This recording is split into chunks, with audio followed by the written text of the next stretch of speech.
റസൂലുള്ളാഹി സ്വല്ലല്ലാഹു അലൈഹി വസല്ലം പറയുന്നത്, മൻ അതാ അറാഫൻ ഫസഅലഹു അൻ ഷൈഇൻ ലം തുഖ്ബൽ ലഹു സ്വലാത്തുൻ 40 ലൈല.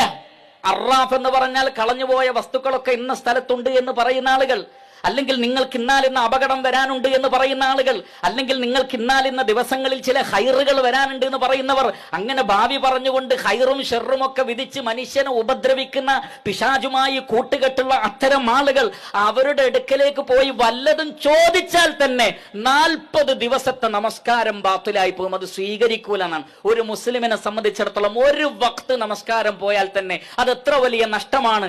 എന്നിരിക്കെ 40 ദിവസത്തെ നമസ്കാരം പോലും ബാത്തിലാവും എന്തെങ്കിലും ഒന്ന് ചോദിച്ചാൽ തന്നെ.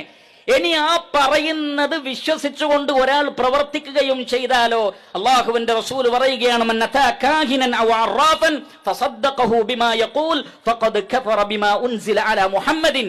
ആരെങ്കിലും അത്തരത്തിലുള്ള ആളുകളുടെ അടുക്കൽ പോയി അവരോട് വല്ലതും ചോദിക്കുകയും അവർ പറയുന്നത് വിശ്വസിച്ചിട്ട് അവിടെ തകിട് കെട്ടുന്നു, ഇവിടെ ചരട് കെട്ടുന്നു, അവിടെ ഇങ്ങനെ ചെയ്യുന്നു, അവിടേക്ക് ഇന്നത് നേർച്ചയാക്കുന്നു, അങ്ങനെ അവർ പറയുന്നതനുസരിച്ച് പ്രവർത്തിക്കുകയും ചെയ്യുന്ന അവസ്ഥ ഉണ്ടായാൽ മുഹമ്മദ് നബി സല്ലല്ലാഹു അലൈഹി വസല്ലമക്ക് ഇറക്കപ്പെട്ടതിൽ അവർ അവിശ്വസിച്ചിരിക്കുന്നു എന്നാണ്. അത്രമാത്രം ഗൗരവമുള്ള വിഷയമാണ് പ്രിയപ്പെട്ടവർ.